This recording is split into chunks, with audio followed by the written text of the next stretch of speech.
మాజీ మంత్రి జోగి రమేష్ సిఐడి విచారణకు హాజరయ్యారు. చంద్రబాబు ఇంటిపై దాడి కేసులో జోగి రమేష్ సిఐడి విచారణ ఎదుర్కొంటున్నారు. జోగి రమేష్ తో పాటు మరో 4 విచారణకు అటెండ్ అయ్యారు. మరో 6 కూడా విచారణకు హాజరవ్వాలని పోలీసులు నోటీసులు ఇచ్చారు. చంద్రబాబు ఇంటిపై దాడి కేసులో జోగి రమేష్ సహా మిగతా 4 ప్రశ్నిస్తున్నారు పోలీసులు.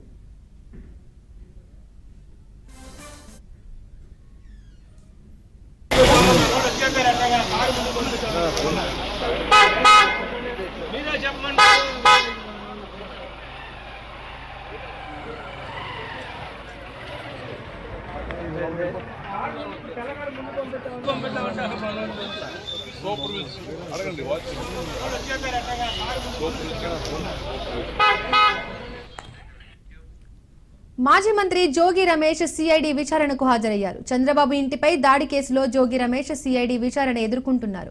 జోగి రమేష్ తో పాటు మరో 4 విచారణకు అటెండ్ అయ్యారు.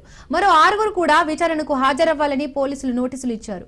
చంద్రబాబు ఇంటిపై దాడి కేసులో జోగి రమేష్ సహా మిగతా 4 ప్రశ్నిస్తున్నారు పోలీసులు.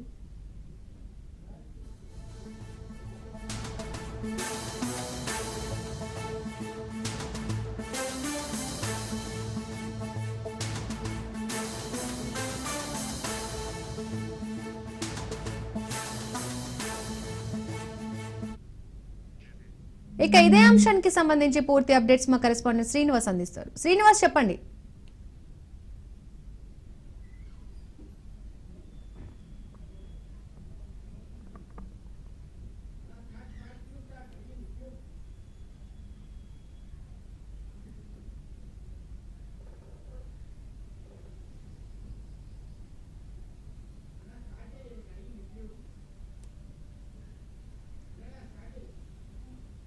శ్రీనివాస్, చెప్పండి.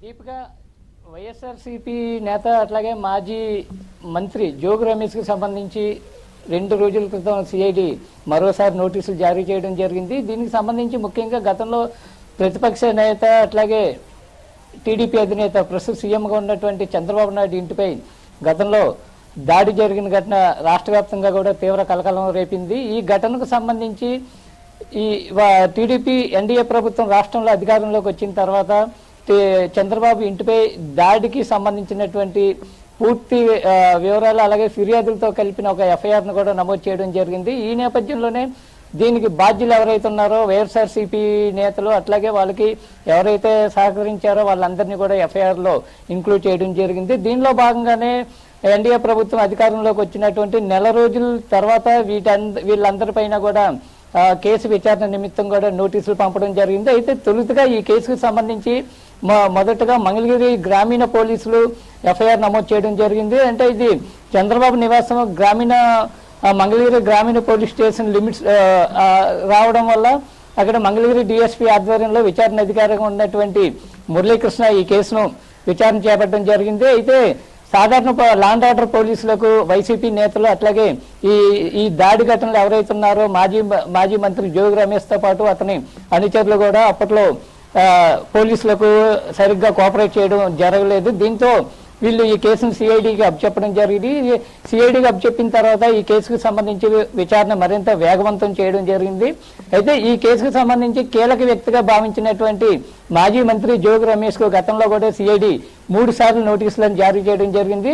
ఈ నోటీసులు జారీ అనంతరం కూడా అతను ఏ విధంగా రెస్పాండ్ అవ్వకపోవడంతో మళ్ళా ఇంకొకసారి 2 రోజుల క్రితం కూడా సిఐడి నోటీసులు ఇష్యూ చేయడం జరిగింది. ఈ నోటీసులు అందుకున్నటువంటి జోగి రమేష్ కొద్దిసేపటి క్రితం జ్యోతిరావులో జయంతి కార్యక్రమాన్ని పార్టీ సెంట్రల్ ఆఫీస్ లో జరిగినటువంటి కార్యక్రమాన్ని ముగించుకుని కొద్దిసేపటి క్రితం కృష్ణా జిల్లా తాడిగడుపులో ఉన్నటువంటి సిఐడి కార్యాలయానికి విచారణ నిమిత్తం రావడం జరిగింది. అతనితో పాటు మరో 4 అనుచరులను కూడా సిఐడి విచారణ ఉంది. దీనికి సంబంధించినటువంటి అంటే సిఐడి విచారణకు తన ఒక లాయర్ను కూడా వైసీపీ సంబంధించినటువంటి ఒక అడ్వకేట్ ను కూడా తీసుకురావడం జరిగింది. అడ్వకేట్ సమక్షంలో విచారణ చేయాలని కూడా గతంలోనే జోగి రమేష్ సిఐడిని కోరడం జరిగింది. అయితే దీనికి సంబంధించి విచారణ ఇప్పటికే ప్రారంభమైంది. అంటే ఏ క్వశ్చన్స్ అడుగుతారనేది కూడా ఇప్పటికీ ఒక క్లారిటీ అనేది సిఐడి అధికారుల్లో నెలకొంది. అయితే ఏమడిగినప్పటికీ కూడా పూర్తి స్థాయిలో సహకారం అందించే విధంగా కూడా జోగి రమేష్ ఉండాలని కూడా ముందుగానే నోటీసులో క్లియర్ గా స్పష్టం చేయడం జరిగింది. ఈ నేపథ్యంలోనే ఈ విచారణలో భాగంగా అంటే ఈ సూత్రధారి చంద్రబాబు ఇంటికి దాడి కేసులో ఎవరైతే కీలక వ్యక్తులు ఉన్నారో దీనికి సంబంధించినటువంటి పూర్తి వివరాలను కూడా జోగి రమేష్ నుంచి రాబట్టే విధంగా సిఐడి అధికారులు ముందుగానే ఒక ప్రీ ప్లాన్డ్ గా ఉన్నారని కూడా చెప్పొచ్చు. Deepika. Right, thank you Srinivas.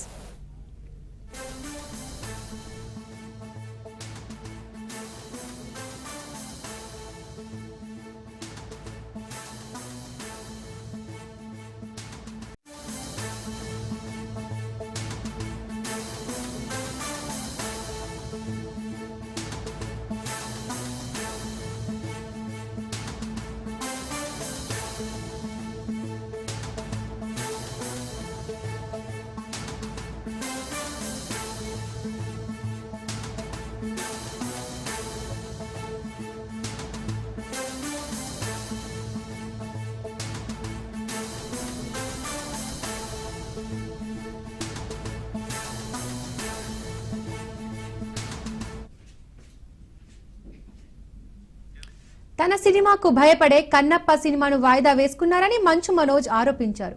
Kannappa మూవీని దొంగప్ప అంటూ జూన్ 27న బిగ్ స్క్రీన్ పైకి రాబోతుందని వ్యంగ్యంగా పోస్ట్ చేశారు. ఇంతకీ రిలీజ్ తేదీ జూలై 17న లేదా జూన్ 27న అంటూ ఎగతాళి చేశారు.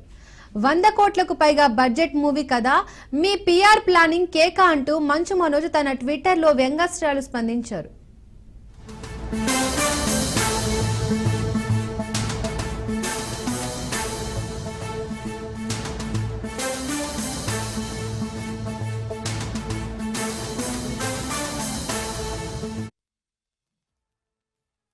హీరో మంచు విష్ణు నటిస్తున్న కన్నప్ప సినిమాను హీరో మంచు మనోజ్ డైరెక్ట్ గా టార్గెట్ చేశారు.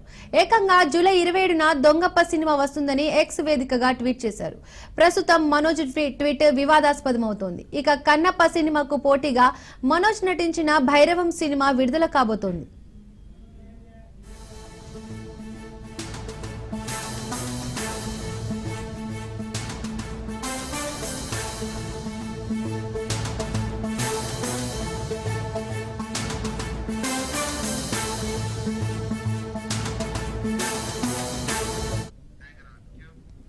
తన సినిమాకు భయపడే కన్నప్ప సినిమాను వాయిదా వేసుకున్నారని మంచు మనోజ్ ఆరోపించారు.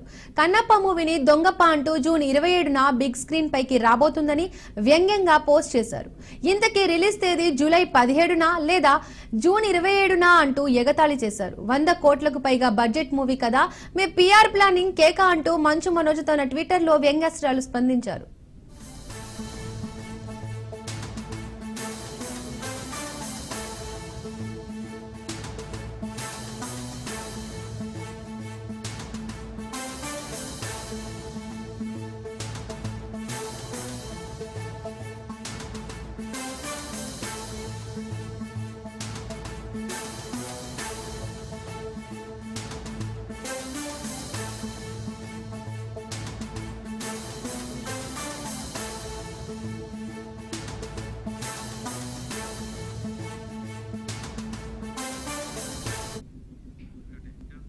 హీరో మంచు విష్ణు నటిస్తున్న కన్నప్ప సినిమాను హీరో మంచు మనోజ్ డైరెక్ట్ గా టార్గెట్ చేశారు. ఏకంగా జూలై 27న దొంగప్ప సినిమా వస్తుందని ఎక్స్ వేదికగా ట్వీట్ చేశారు. ప్రస్తుతం మనోజ్ ట్వీట్ వివాదాస్పదమవుతోంది. ఇక కన్నప్ప సినిమాకు పోటీగా మనోజ్ నటించిన భైరవం సినిమా విడుదల కాబోతుంది. ఇక ఇదే అంశానికి సంబంధించి పూర్తి అప్డేట్స్ మా కరెస్పాండెంట్ రామలక్ష్మి అందిస్తారు. రామలక్ష్మి, చెప్పండి.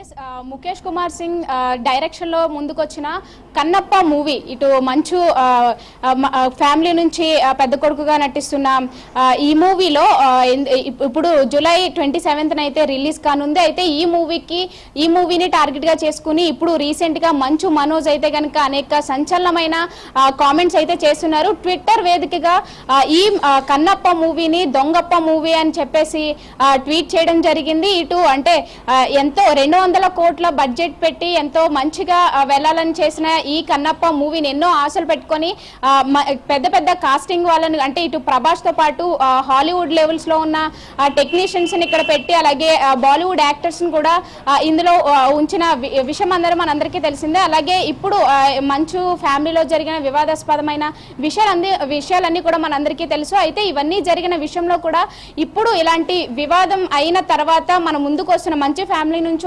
మన ముందుకు వచ్చిన మూవీ కన్నప్ప మూవీ. అయితే ఈ మూవీ మీద చాలా ఆశలతో మంచు ఫ్యామిలీ అయితే ఎదురు చూస్తుందని తెలుస్తుంది. అయితే ఇలాంటి సమయంలో కన్నప్ప మూవీని అంటే దెబ్బతీసే విధంగా ఇలాంటి కామెంట్స్ చేయడం అనేది చాలా సంచలన విషయంగా అయితే ఇప్పుడు నిలుస్తుంది.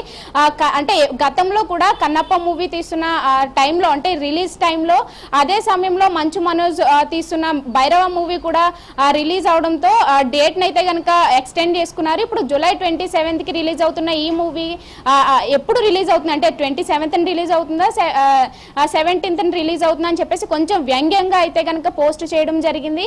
అయితే ఇప్పుడు ప్రస్తుతం ఎంతో భారీ బడ్జెట్ పెట్టి 200 కోట్ల బడ్జెట్ పెట్టి ఎన్నో ఆశలతో తీస్తున్న ఈ మూవీ ఇంత అంటే ఎంతో సక్సెస్ గా వెళ్ళాలని అనుకున్న ఈ మూవీ పైన ఇలాంటి కామెంట్స్ చేయడం పైన ఇటు మంచు అంటే ఈ కన్నప్ప మూవీ ఫ్యాన్స్ అందరూ కూడా చాలా అంటే ఇక్కడ ఆగ్రహం వ్యక్తం చేస్తున్న పరిస్థితులు కనిపిస్తుంది. అయితే ఇటు ఏమైనప్పటికీ ఇటు మనోజ్ అంటే ఈ మంచు ఫ్యామిలీలో ఏర్పడిన తగాదాల విషయంలో కూడా ఇవన్నీ దృష్టిలో పెట్టుకుని మంచు మనోజ్ ఇలాంటి కామెంట్స్ చేస్తున్నాడు ఈ మూవీ పైన అని చెప్పేసి నెటిజన్స్ అందరూ కూడా కామెంట్ చేస్తున్న పరిస్థితులు అయితే కనిపిస్తుంది. సో ప్రస్తుతం అయితే కనుక ఇటు 200 కోట్లు పెట్టి ఎంతో భారీ ఆశలతో తీస్తున్న ఈ మూవీ అయితే తీస్తున్నారు. కానీ ఇటు 200 కోట్లకి సరిపడా అంటే దానికి తగ్గట్టుగా మూవీ అయితే కనిపించట్లేదని చెప్పేసి ఈ కామెంట్ లో కూడా తెలపడం జరిగింది. ఇది పూర్తిగా కన్నప్ప మూవీ కాదు దొంగప్ప మూవీ అని చెప్పేసి ఈ కామెంట్లు చేసిన ఈ ట్విట్టర్ లో చేసిన ఈ కామెంట్స్ అయితే కనుక ఇప్పుడు సోషల్ మీడియాలో హల్చల్ చేస్తున్న పరిస్థితి అయితే ఇక్కడ కనిపిస్తుందని చెప్పాలి. Right, thank you Ramalakshmi.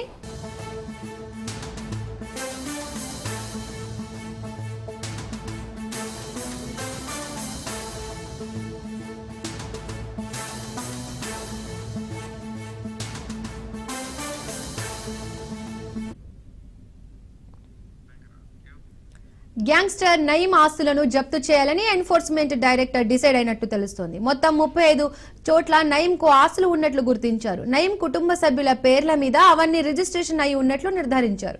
అక్రమంగా బలవంతంగా నయీం తన కుటుంబ సభ్యుల పేర్ల మీద ఆస్తులు రిజిస్టర్ చేయించినట్లు ఈడీ అంచనాకు వచ్చింది. 2020 మార్చిలో నయీంపై ఈడీ అధికారులు మనీ లాండరింగ్ కేసును నమోదు చేశారు.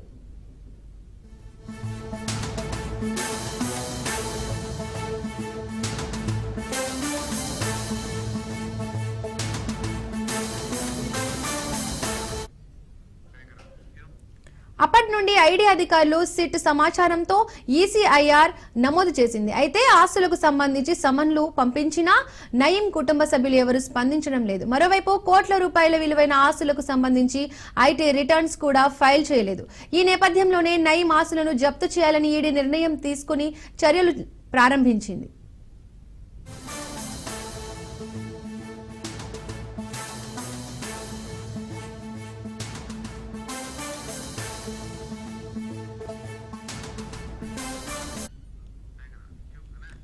గ్యాంగ్స్టర్ నయీం ఆస్తులను జప్తు చేయాలని ఎన్ఫోర్స్మెంట్ డైరెక్టర్ డిసైడ్ అయినట్లు తెలుస్తోంది.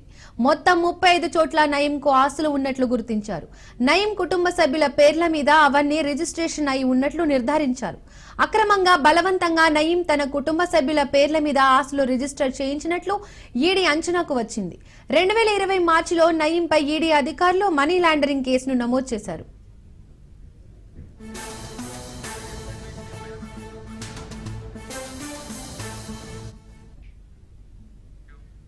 అప్పటి నుండి ఐటీ అధికారులు సిట్ సమాచారంతో ఈసీఐఆర్ నమోదు చేసింది. అయితే ఆస్తులకు సంబంధించి సమన్లు పంపించిన నయీం కుటుంబ సభ్యులు ఎవరూ స్పందించడం లేదు. మరోవైపు కోట్ల రూపాయల విలువైన ఆస్తులకు సంబంధించి ఐటీ రిటర్న్స్ కూడా ఫైల్ చేయలేదు.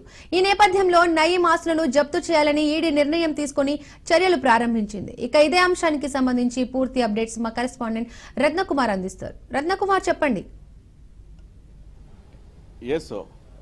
గ్యాంగ్స్టర్ నయీం కుటుంబ సభ్యులు వాళ్ళ పేర్ల మీద రిజిస్టర్ చేయబడినటువంటి అక్రమ ఆస్తులను జల్సాలు చేస్తూ కనీసం ఐటీ రిటర్న్స్ కూడా కట్టకుండా ఒకవైపున ఐటీ అధికారులు ఎన్నిసార్లు లెటర్లు పంపించినా సరే నోటీసులకు కూడా స్పందించకపోవడంతో రెండింటికి సంబంధించి ఇప్పుడు ఈడీ రంగంలోకి దిగి వీటి మీద చర్యలు తీసుకునేందుకు సిద్ధమైనటువంటి పరిస్థితి.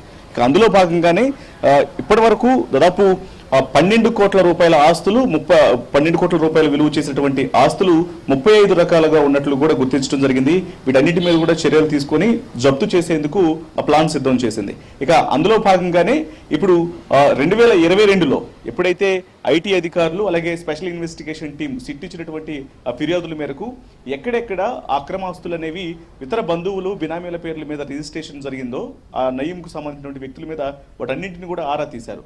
ఆరా తీసిన తర్వాత ఇందులో ఆస్తులు మొత్తాన్ని కూడా నయీం కుటుంబ సభ్యులైనటువంటి హసీనా బేగం, తహీరా బేగం, సలీమా బేగం, అబ్దుల్ సలీం, అహేలా బేగం, సయ్యద్ నిలోఫర్, ఫిర్దోస్, అంజుమ్, మహమ్మద్ ఆరిఫ్, హసీనా కౌర్ల పేర్ల మీద అతను ఇటు ఇతరులను బెదిరించి అక్రమంగా రిజిస్ట్రేషన్లు చేసినట్లు కూడా గుర్తించడం జరిగింది. అందులో భాగంగానే 2022 నుంచి కూడా ఒకవైపున ఐటీ అధికారులు స్పెషల్ ఇన్వెస్టిగేషన్ టీం ఇచ్చినటువంటి డేటాతో ఈడీ అధికారులు ఈసీఐఆర్ నమోదు చేశారు. వీళ్ళందరి మీద కూడా ఇప్పుడు ఈసీఐఆర్ నమోదు చేసి వీరిని విచారించేందుకు కూడా సిద్ధమైనటువంటి పరిస్థితి ఉంది. ఇక ఇందులో ముఖ్యంగా ఎవరైతే బినామీ యాక్ట్ కింద హసీనా బేగం పేరు మార్చి ఆస్తులు హసీనా బేగం పేరు మీద చేసినటువంటి ఆస్తులు మొత్తాన్ని కూడా జప్తు చేయబోతున్నారు ఈడీ అధికారులు. మరోవైపున ఇందులోనే వరుస కంప్లైంట్లు అనేవి కూడా ఉన్నాయి. ఇట్లా అక్రమాస్తులు తమ నుంచి అక్రమంగా రిజిస్ట్రేషన్లు చేయించి ఇప్పుడు వీటన్నిటిని కూడా అనుభవిస్తున్నటువంటి విషయానికి సంబంధించి కూడా భువనగిరిలో ఉన్నటువంటి Christian gospel mission secretary Prabhakar ఒక ఫిర్యాదుని ఇవ్వడం జరిగింది నయీం పైన. ఆ ఫిర్యాదును కూడా తీసుకున్న తర్వాత ఈడీ అధికారులు రంగం సిద్ధం చేసి వీటన్నిటిని కూడా విచారణ చేశారు. ఇప్పటికే ఒకవైపున పోలీసుల కేసులు అనేవి కొనసాగుతున్నాయి. ఐటీ అధికారుల నుంచి నోటీసులు వెళ్ళాయి. అలాగే స్పెషల్ ఇన్వెస్టిగేషన్ టీం దగ్గర ఉన్నటువంటి ఇన్ఫర్మేషన్ కూడా బేస్ చేసుకుని ఎవరెవరైతే ఆ సమయంలో నయీం తను అటు రౌడీ షీటర్గా తను అందరినీ అటు భయభ్రాంతులకు గురి చేస్తూ ల్యాండ్ భూమాఫియాను రెచ్చిపోయినటువంటి సందర్భంలో ఉన్నాయో ఆ సందర్భంలో ఆస్తులు మొత్తాన్ని కూడా తన కుటుంబ సభ్యుల పేర్ల మీద ఇతరుల నుంచి అక్రమంగా రిజిస్ట్రేషన్లు చేసినటువంటి వ్యవహారం ఆ మధ్యకాలంలో కలకలం సృష్టించింది. వీటన్నిటి మీద కూడా నయీం అటు ఎన్కౌంటర్ చేయబడిన తర్వాత రెండింటి మీద ఇటు పోలీసులు ఆరా తీస్తూ ఉన్నారు. ఆరా తీసినటువంటి సందర్భంలోనే ఈ ఐటీకి సంబంధించి కావచ్చు అలాగే స్పెషల్ ఇన్వెస్టిగేషన్ టీం చేస్తున్నటువంటి ఇన్వెస్టిగేషన్లో అనేక కీలక విషయాలు బయటకు వచ్చాయి. అక్రమంగా రిజిస్ట్రేషన్లు చేపట్టినటువంటి ఆస్తులు కోట్ల రూపాయలు ఉన్నాయి. ఇప్పుడు ప్రస్తుతం మనకు అందుతున్నటువంటి సమాచారాన్ని బట్టి 12 కోట్ల రూపాయలు విలువ చేసినటువంటి 35 రకాల ఆస్తులను గుర్తించడం జరిగింది. వీటన్నిటి మీద ఎవరెవరైతే ఆస్తులను అనుభవిస్తూ కనీసం ఐటీ రిటర్న్స్ కూడా ఫైల్ చేయట్లేదో వాళ్ళందరి మీద కూడా చర్యలు తీసుకునేందుకు సిద్ధమయ్యారు. ఎందుకంటే ఇప్పటికి కూడా కనీసం నోటీసులు ఇచ్చినప్పటికీ కూడా ఎటువంటి నోటీసులకు స్పందించకపోవడం, కనీసం ఈ ఆస్తులకు సంబంధించి ఐటీ రిటర్న్స్ కూడా ఫైల్ చేయకపోవడంతో వీటన్నిటిని ఈసీఐఆర్లు నమోదు చేసి జప్తు చేసేందుకు సిద్ధమయ్యారు ఈడీ అధికారులు. Right, thank you Ratnakumar.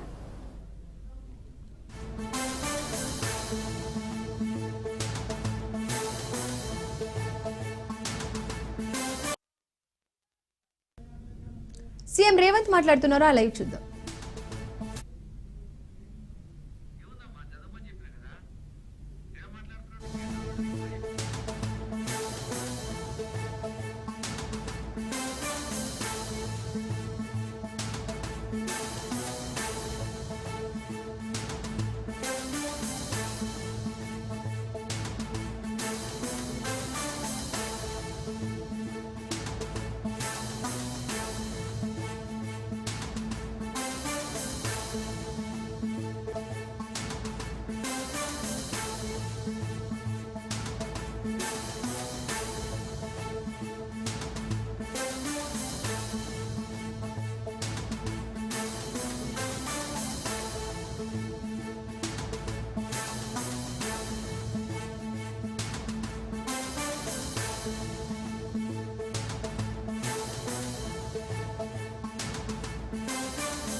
Breaking news చూస్తున్నాం. కాసేపట్లో మంగళగిరి కోర్టుకు చేబ్రోలు కిరణ్ ను తరలించనున్నారు పోలీసులు.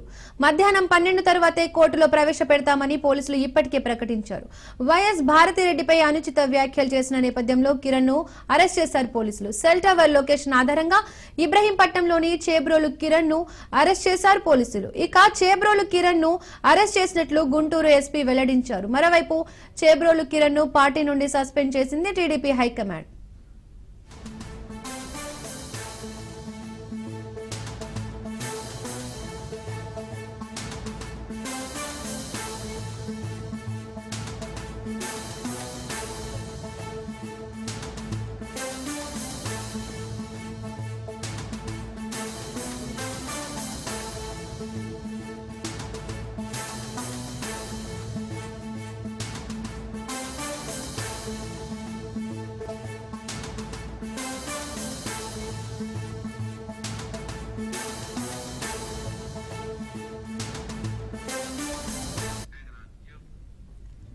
కాసేపట్లో మంగళగిరి కోర్టుకు చేబ్రోలు కిరణ్ తరలించనున్నారు పోలీసులు. మధ్యాహ్నం 12 తర్వాతే కోర్టులో ప్రవేశపెడతామని పోలీసులు ఇప్పటికే ప్రకటించారు.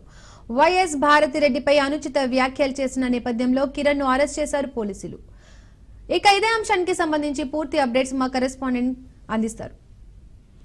దీపిక, ఏదైతే మరి సోషల్ మీడియాలో యాక్టివ్ గా ఉన్నటువంటి చేబ్రోలు కిరణ్ ని నిన్న పోలీసులు అదుపులో తీసుకున్నారు. మంగళగిరి పోలీసులు అదుపులో తీసుకున్నటువంటి నేపథ్యంలో ఎస్పీ సతీష్ ప్రెస్ మీడియా కూడా ఏర్పాటు చేసి కూడా ఏదైతే ఆయన పైన పెట్టినటువంటి కేసులు కానీ అదేవిధంగా ప్రభుత్వం ఏ విధంగా వెళ్ళింది, అదేవిధంగా పోలీసులు 24 గంటల్లోనే ఆయన అదుపులో తీసుకున్నటువంటి నేపథ్యం వీటన్నిటిని కూడా అటు వివరించినటువంటి పరిస్థితి కనపడుతుంది. అయితే మంగళగిరి పోలీస్ స్టేషన్ లో ఫిర్యాదు చేసినటువంటి వైసీపీకి సంబంధించినటువంటి సానుభూతి పరులు ఫిర్యాదు చేసినటువంటి నేపథ్యంలో కూడా దానిపైన కూడా కేసు నమోదు చేసినటువంటి పరిస్థితి కనపడుతుంది. ఏదైతే వైఎస్ భారతి పైన చేసినటువంటి వ్యాఖ్యలు రాష్ట్రంలో తీవ్ర చర్చకి దారి తీసినటువంటి పరిస్థితి కనపడుతుంది. ఆయన మాట్లాడినటువంటి మాటలు చెప్పలేని విధంగా ఉన్నటువంటి పరిస్థితి అయితే కనపడుతుంది. అయితే ఈ నేపథ్యంలోనే చేబ్రోలు కిరణ్ కి సంబంధించి కూడా ఆయన ఒక పశ్చాత్తాపం పడుతూ కూడా వీడియో రిలీజ్ చేసినటువంటి నేపథ్యంలో కూడా అటు ప్రభుత్వం కూడా చాలా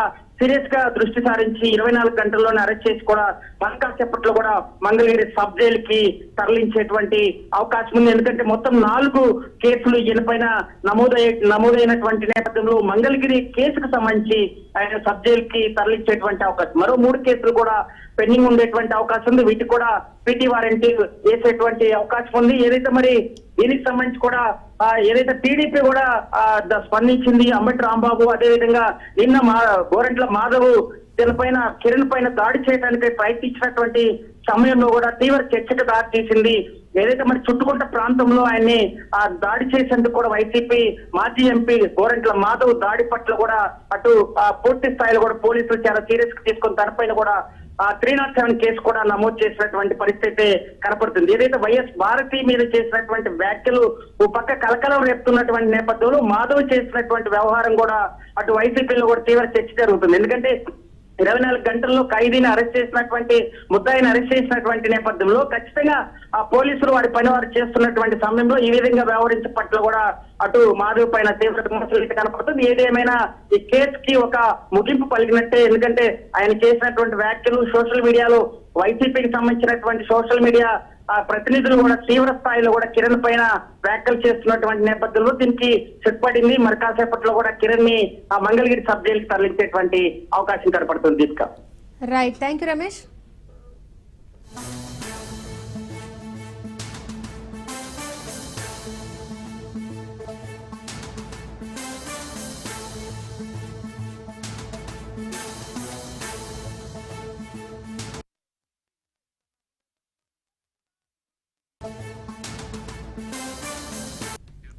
తిరుమల శ్రీవారిని పలువురు ప్రముఖులు దర్శించుకున్నారు. ఉదయం అభిషేక సేవలో Vizag west MLA Sujana Chowdary, Telangana election commissioner రాణి, ఆంధ్రప్రదేశ్ ఎలక్షన్ కమిషనర్ నీలం సాహ్ని, బీజేపీ బండారు దత్తాత్రేయ కుమార్తె విజయలక్ష్మి వేర్వేరుగా స్వామివారిని దర్శించుకుని మొక్కులు చెల్లించుకున్నారు. దర్శనానంతరం రంగనాయకుల మండపంలో వేద పండితులు వేదాశీర్వచనం అందించగా ఆలయ అధికారులు శ్రీవారి తీర్థ ప్రసాదాలు అందజేసి పట్టు వస్త్రంతో సత్కరించారు.